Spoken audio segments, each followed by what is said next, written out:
Hello, this is What's Up with English Part 3.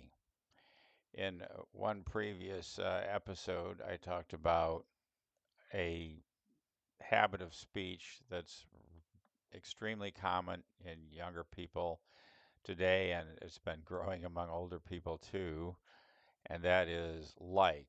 Everything is not actually itself, it's just like something. So I urged viewers to purge that from your speech and try to purge it from your kids' speech too. Now, today I'm going to talk about a couple of other really common and annoying phrases. All of these generally, when badly used, they're a type of filler, just like um. You know, used to be the most common filler when someone is trying to think of what they want to articulate next, but now it's been replaced by like and I mean and you know. I'm sure you've heard people talk that every other sentence out of their mouth is I mean this, I mean that. You know, don't tell us that you mean something. Just say it, and we'll assume that you do mean it, unless we think you're a liar. Uh, and be careful about also. Again, it's often used just as a filler so that you can hold your place and someone won't interrupt you while you're trying to formulate in your mind what you're going to say next. Okay. So enough with the I mean, enough with the you know.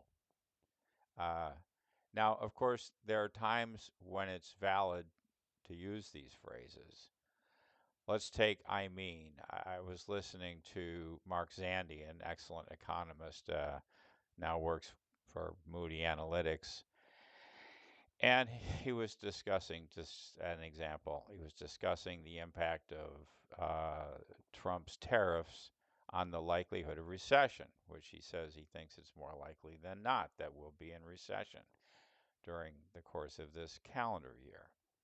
And I think that he said something like, I mean, okay, here's how you can justify that. I think the odds of a recession are greater than 50%. I mean that, or you know that. Uh, you could use either one. You know that Trump's tariffs on Chinese goods are 148%.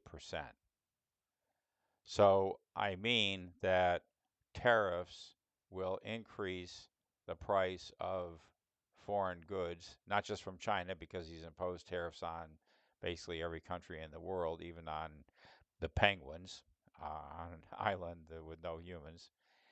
So it's going to drive up costs, or in many cases, the item simply will not be available because the American buyers won't be able to afford this greatly increased cost, so they won't purchase it. Okay, that has impact on manufacturers. For example, autos. There's not a single auto brand in the United States or model that's made entirely of American made parts. We import a lot of our parts, many of them from Mexico and Canada. So when the cost of the parts goes up, the cost of the car is going to go up. So this causes people to buy less cars. That causes manufacturers to lay off workers. It slows down the economy. It also raises inflation, at least temporarily. So that's what I mean. That's why I say that tariffs can cause a recession. See, now that was a very long explanation of what he meant.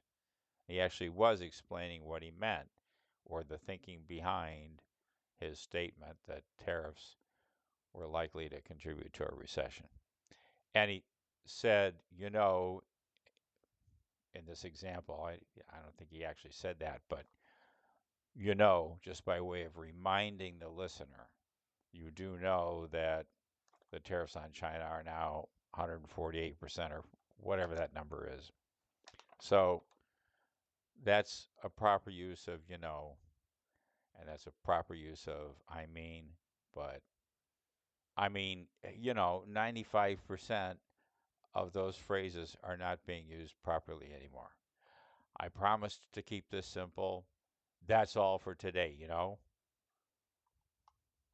Enough said.